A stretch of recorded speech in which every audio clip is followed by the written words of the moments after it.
This is day 2 of this March 2023 7-day session. Going to continue reading from the book Illuminating Silence, Insights on the Path of Chinese Zen by Master Sheng Yen with Dr. John Crook. I'm going to pick up here with day 2. We're in sync together. Day 2, early morning talk. And Sheng Yen says, I have 3 words for today. These words are isolation, non-dependence, non-attachment. The purpose of these words is to give you a focus for attention within your practice and awareness from moment to moment, whether in sitting or in relation to the group while you're working or eating. Isolation, first of the 3 words, isolation means keeping yourself separate from the environment and from others. Isolation is an attitude of practice.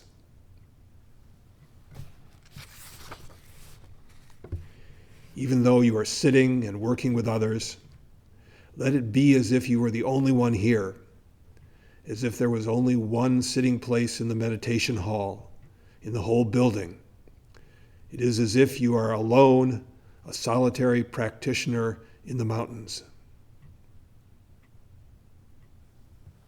It is important sometimes to withdraw and be solitary, to be isolated and separate. Usually we're in constant interaction with the environment, our everyday worlds. We're disturbed by the ongoing concerns of the world, the news bulletins, politics, new taxes, old commitments. All this involvement causes us to lose touch with our basic being. We're filled with the noise of the world.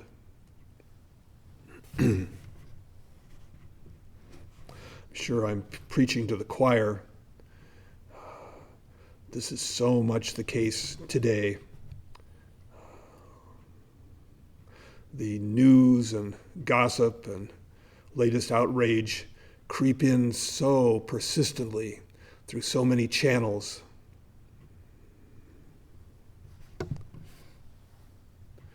Everyone being wired together. This really increases the amount of disturbance that each of us picks up with all the troubles in the world. Some of them severe and desperate, some of them trivial or mildly amusing.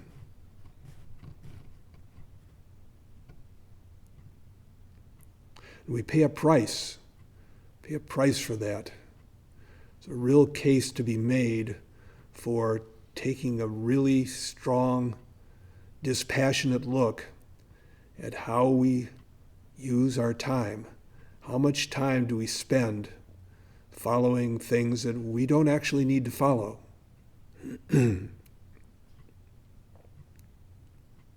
Following them in a detail and a closeness that's really nothing but finding a way to fritter away our time. People refreshing their news feed every hour or two.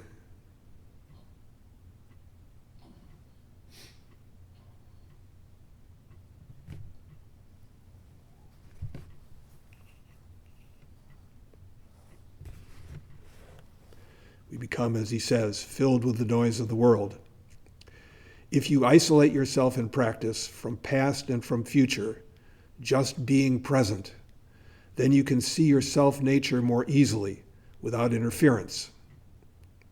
As you go into this, you may eventually isolate yourself from previous thought and again from subsequent thought. As you withdraw from your own thoughts, you begin to discover what the independent, unconditioned self is. Who are we without our thoughts? Who is it before a thought arises?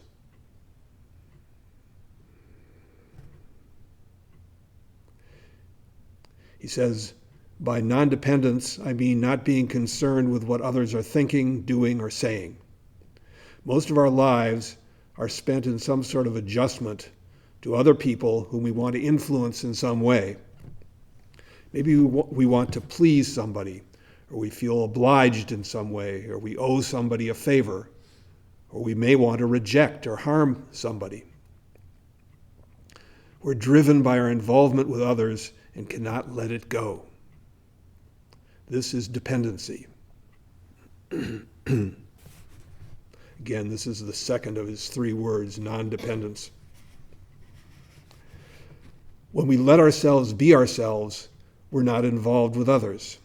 We may still be concerned about other people, but not dependent on their thoughts, attitudes, or opinions. Even here in a retreat, with the rules of silence and such, where it should seem to be easy to be free of dependency, you may not find it so. You may be aware of others' attitudes. You may develop feelings of attraction or repulsion towards another. You may be concerned whether I am thinking well or unfavorably about you. You're not independent in your inner self. You're still bound by habits of dependence which you are throwing out around you as you sit or as you work. If this is the case, notice it. Separate yourself. Find a mind that is not dependent on others. Even if you are afraid of loneliness, you need to experiment with this to make progress.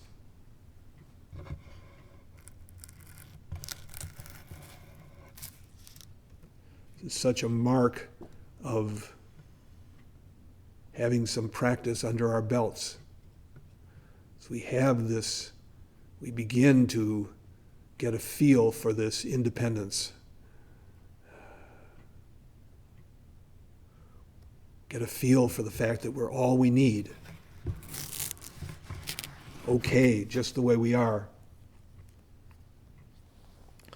And of course, talking about this, I feel obliged to drag in Anthony DeMello. He has something to say on, of course, exactly this topic.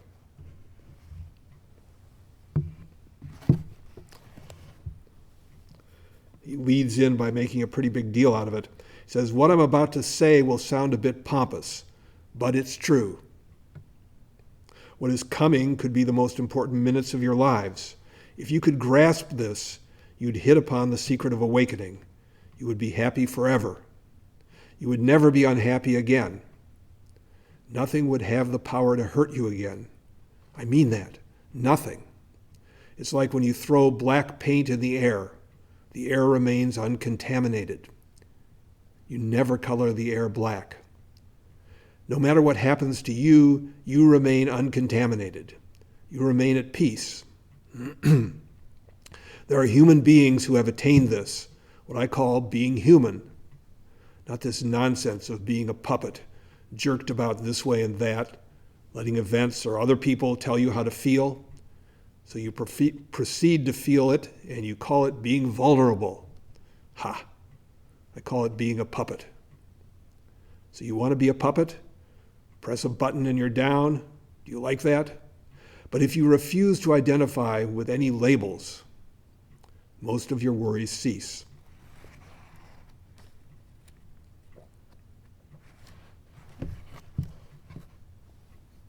Later on, he says, you don't need to belong to anybody or anything or any group. You don't even need to be in love. Who told you you do? What you need is to be free. What you need is to love. That's it. That's your nature. But what you're really telling me is that you want to be desired. You want to be applauded, to be attractive, to have all the little monkeys running after you.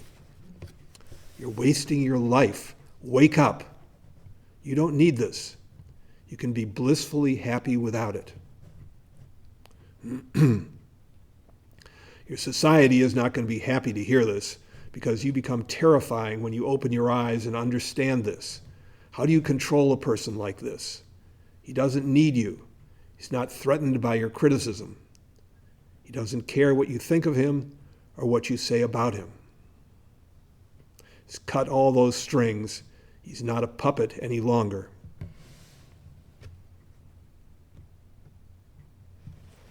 It's not that he doesn't hear criticism that's valid, but it doesn't, there are no barbs. It's okay, there's nothing that needs to be defended.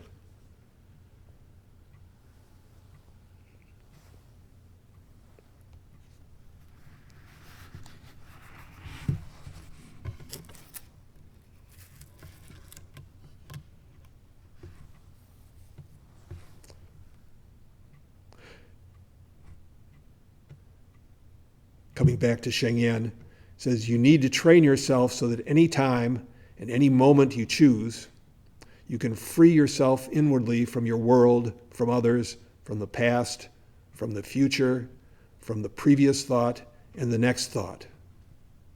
That is to find freedom.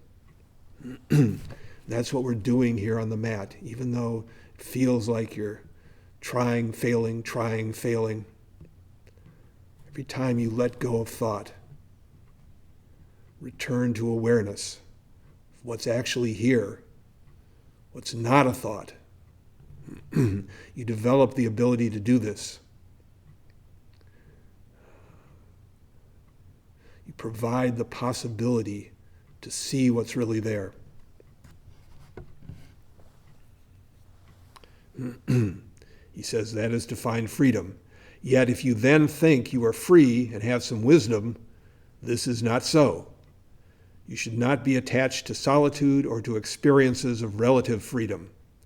When you are attached neither to independence nor to company, then wisdom will manifest. Isolation and independence constitute non-attachment. I mean non-attachment to yourself, to the devices by which you keep yourself safe. When you go beyond this illusory safety, you find freedom and wisdom. And from wisdom, as you look at the world, comes compassion.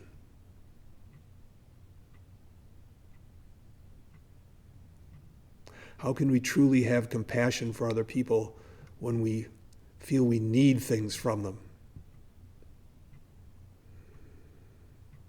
It can easily devolve into codependency.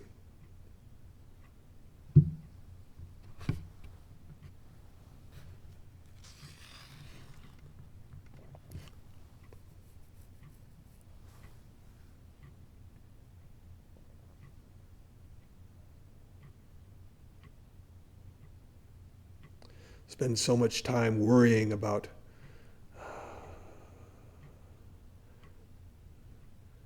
how other people will react to painful things we need to tell them, how other people will react if we choose to do what we want to do and not what they want to do. Most of it is just speculation.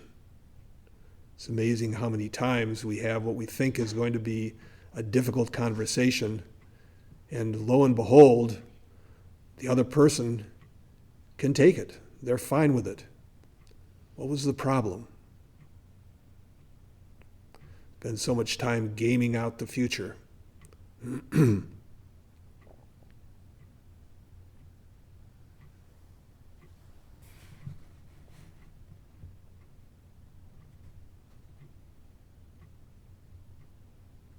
Like the phrase he uses, the devices by which you make yourself safe. Again, when you go beyond this illusory safety, you find freedom and wisdom. And from wisdom, as you look at the world, comes compassion.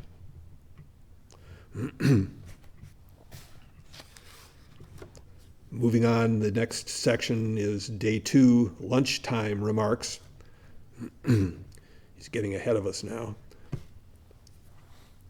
Whether we get to that stage where the mind and body are united within practice depends on whether we can relax our tensions and allow the body to be at ease. This is like learning to ride a horse. For a beginner, the motion of the horse is very tiring. Even for an accomplished equestrian, if the horse is a wild one, the rider can have an exhausting time. Yet for a beginner with a tamed horse, or a skilled rider with a wild one, the riding can become comfortable and effortless. The rider and the steed are one. There is no feeling of struggle or separation. If the body is having a hard time, getting tired of sitting, for example, then we feel fatigued by the effort. Yet when the method runs along smoothly, we forget about the body and mind because they are united. We feel pleasant and relaxed. When we meditate for long periods, it is important to forget the body. Likewise, in retreat, when we have a task to do, just do it, and do not be concerned with how the mind feels.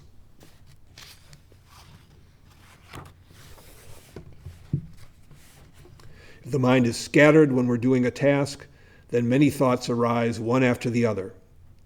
The mind separates from the action of the body.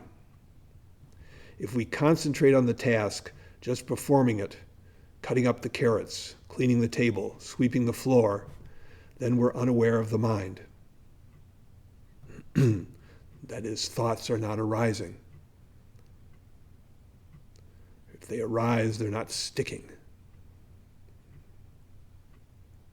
On the first day of retreat, most people are not accustomed to the schedule.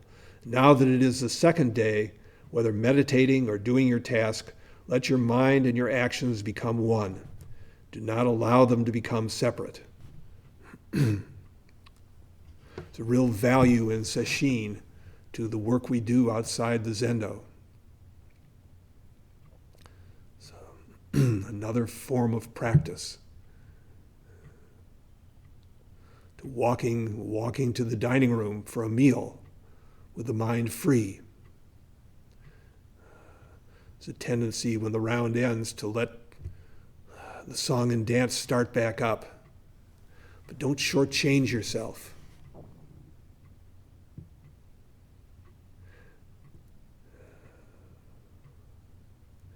Find the joy in a unified mind. Whatever we need to do is right in front of us. Sesshin is such an opportunity. It's so difficult and so joyous. Changes from moment to moment. Keep at it.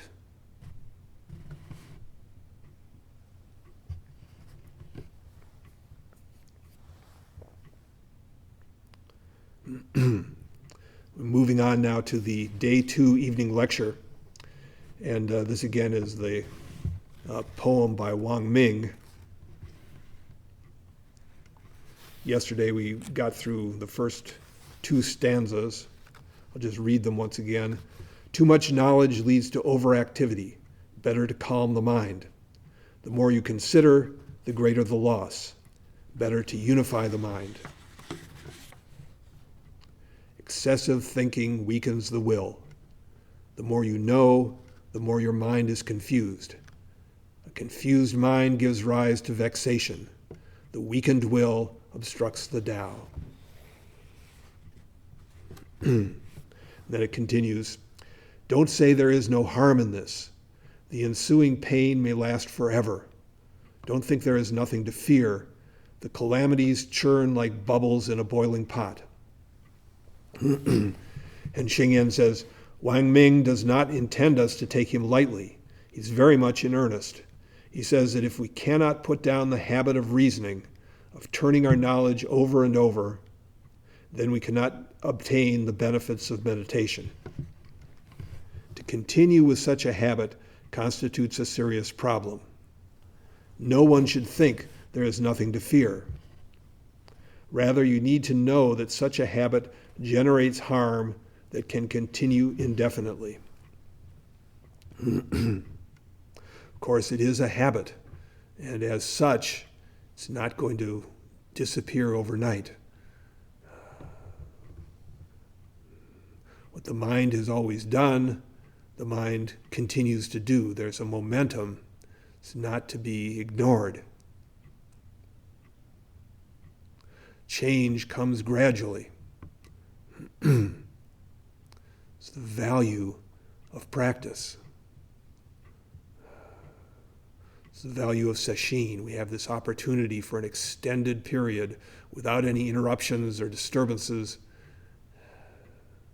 to learn to turn the mind inward, letting go of thoughts, attending to what's really there.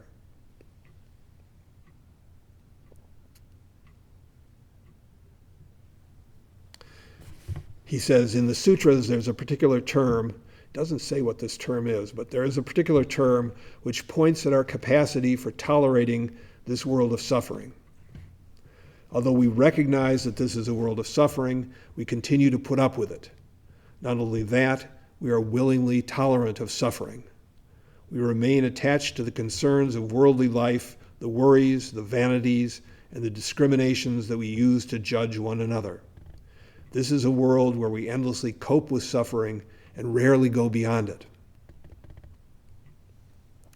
Likewise, a practitioner of Chan may know very well that wandering discursive thoughts are potentially harmful, but nonetheless, she may remain positively attracted to them. After all, they are amusing. When told not to entertain such tantalizing ideas and to think of nothing, the practitioner soon finds practice very boring. For example, we've agreed not to talk to one another. We know very well that talking causes us to lose our meditative focus. Nevertheless, situations arise in which a few remarks are passed. We cannot resist prolonging the interaction with a few more words in reply. It seems such an enjoyable thing. Since we are indeed serious about practice, we should not think lightly of these warnings. If we heed them, we can go beyond knowledge, and true practice can begin. We can go beyond thoughts. Reminded of a passage from Da Wei about the danger of habituating ourselves to thought. In a short letter he wrote to one of his students.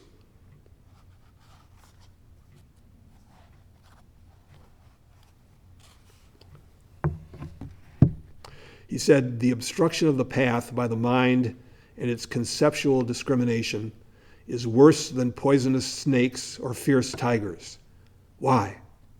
Because poisonous snakes and fierce tigers can still be avoided, whereas intelligent people make the mind's conceptual discrimination their home so that there's never a single instant, whether they're walking, standing, sitting, or lying down, that they're not having dealings with it. As time goes on, unknowing and unawares, they become one piece with it, and not because they want to either, but because since beginningless time they have followed this one little road until it's become set and familiar. Though they may see through it for a moment and wish to detach from it, they still can't. Thus it is said that poisonous snakes and fierce tigers can still be avoided, but the mind's conceptual discrimination truly has no place for you to escape."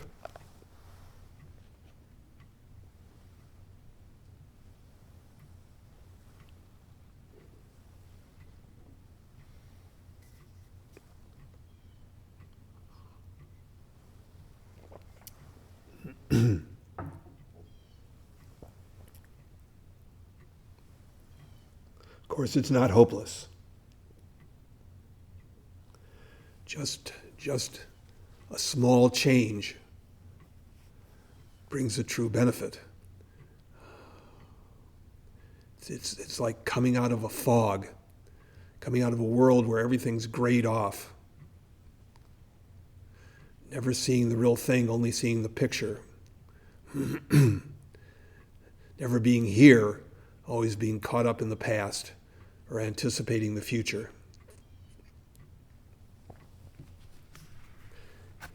Even though we have this resistance, even though we're so habituated, we see the value of cutting off thought, opening our eyes. And we have this method whereby we can do it. Just have to keep at it. Somewhere I read that the Buddha said there are only 2 mistakes you can make in practice. The first is not to begin, and the second is to stop.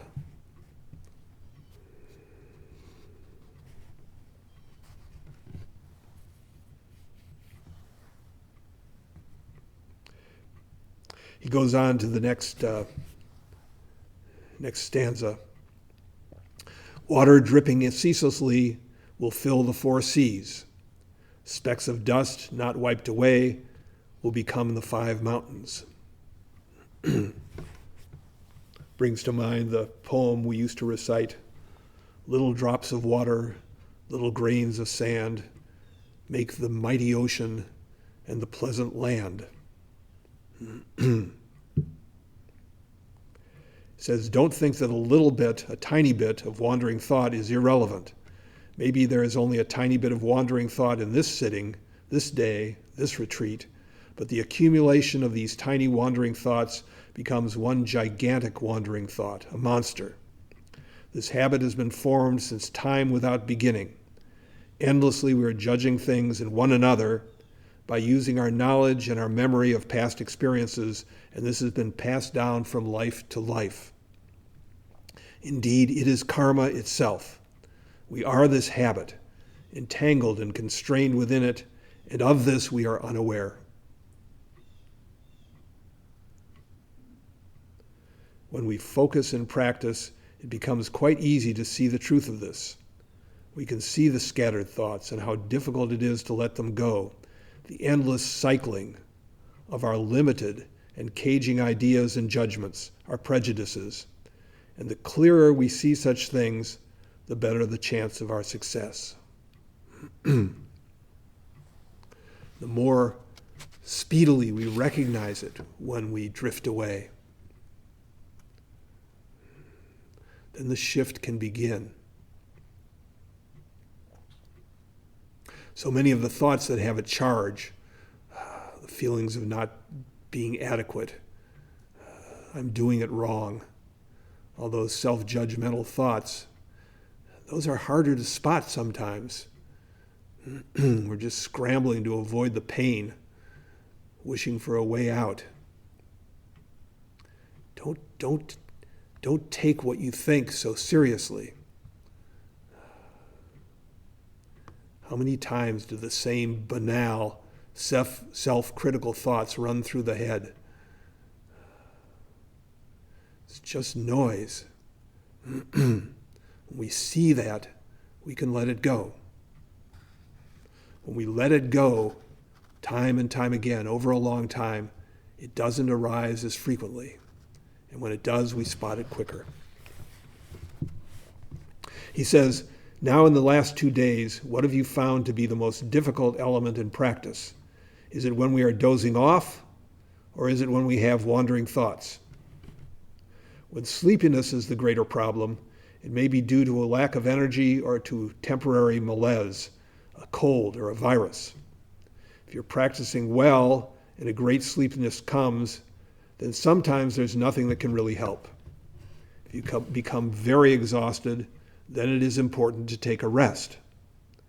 But if you lack energy through laziness or are merely a little drowsy, then if you increase your breathing, take in some fresh air, or do some exercises, you may energize yourself again.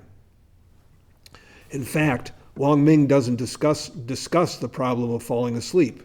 Perhaps in his day, practitioners never lacked energy. We get a real chance to work with this in yaza, in late night sitting. We sit outside the regular rounds. How tired are we really? What will happen?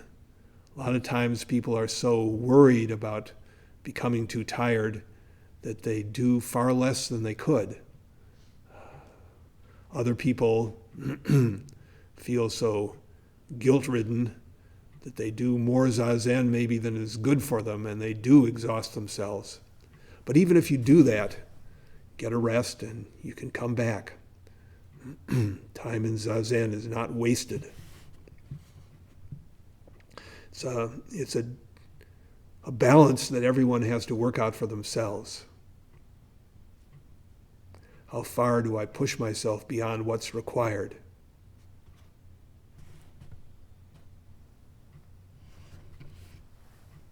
He says the remaining problem is the wandering thoughts. Do you know how to deal with wandering thoughts? The first step is to recognize when the mind is wandering. Often it comes over you so subtly that you do not even notice it. Then suddenly we say, what on earth am I thinking about? So we have to be mindful of what we are doing in our practice. Many people have heard this before, but practice is a combination, a bird with two wings. There's the mindfulness aspect, and then there's the aspect of concentration or absorption.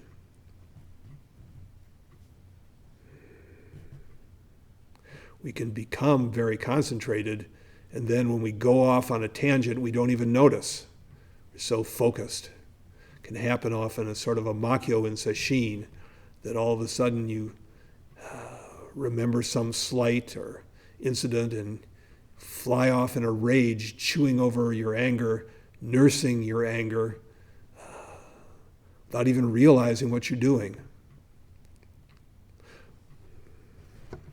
Roshi likes to point out that when you're lost in thought, you're actually kind of helpless. Until you notice, how are you going to do anything? But when you do notice, you can step right out. The thoughts have no power. There's no solidity to them. If you've drifted off the highway, just get right back on.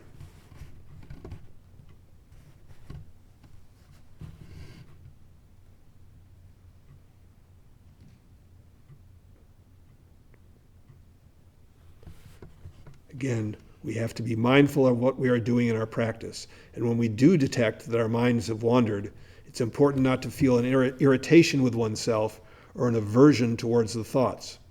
It simply tires you out if you take up a belligerent attitude towards your own mind. The paradoxical thing is that very often, as soon as you recognize the fact of wandering, the mind clears.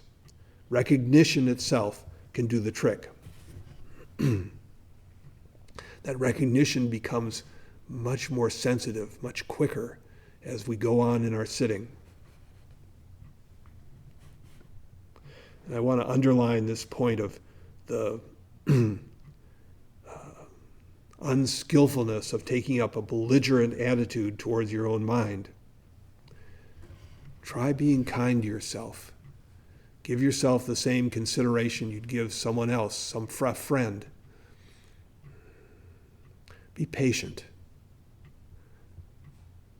Kind, patient, determined, and confident.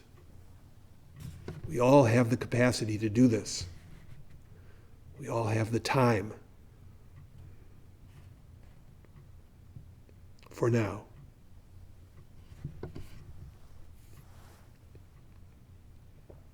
He says sometimes the wandering of the mind is due to fatigue or lack of energy. There may be a physiological cause for it.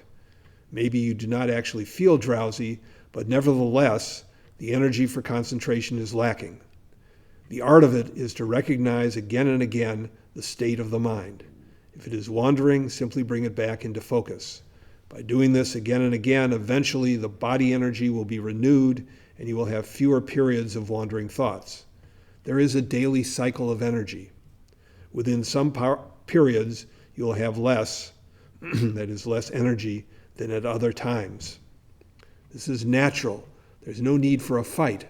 Simply be attentively aware at all times. We can make use of an analogy here. Meditation is like using a fan, the old-fashioned handheld type. You have the task of catching a feather on a fan. Every time you move the fan, the feather is likely to be blown away. It's a delicate business. You have to hold the fan quite still, just under the space through which the feather is sinking of its own motion. The feather then comes to rest on the top of the fan. You can imagine how difficult or how easy this may be. Any use of force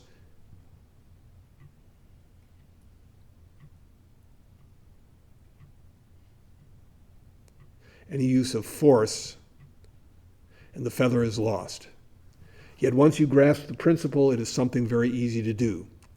Stilling the mind is like catching a feather with a fan. It needs patience and persistence. When practicing, do not be afraid of a distracting thought. If your body has a problem, do not be concerned with it. If your mind is worrying, put the worry down. Keep the mind on the method, waiting for the feather to sink onto the fan. Supposing you're in a very good situation, no distractions, no wandering thoughts. Whatever you do, never congratulate yourself. Away goes the feather at once. So don't be happy. Do not think how successful you are. Just observe the situation without movement towards or away. If the mind moves, wandering thoughts begin.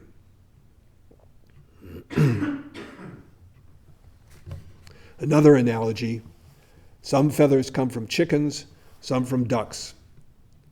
Now the duck's feather is waterproof. The duck floats happily in the water. No trouble. The chicken is a different case altogether. Imagine the state of the feathers of a chicken trying to swim.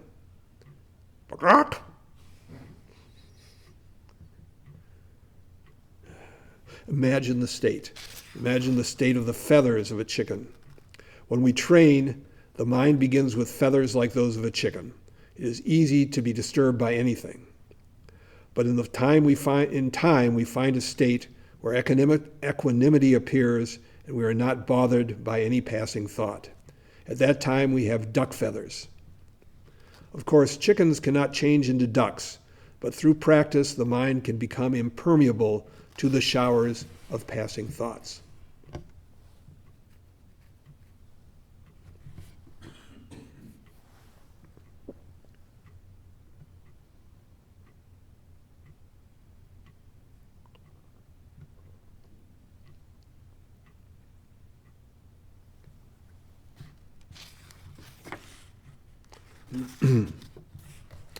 He's about to start a new passage here, and our time is just about up, so we will stop now and recite the 4 vows.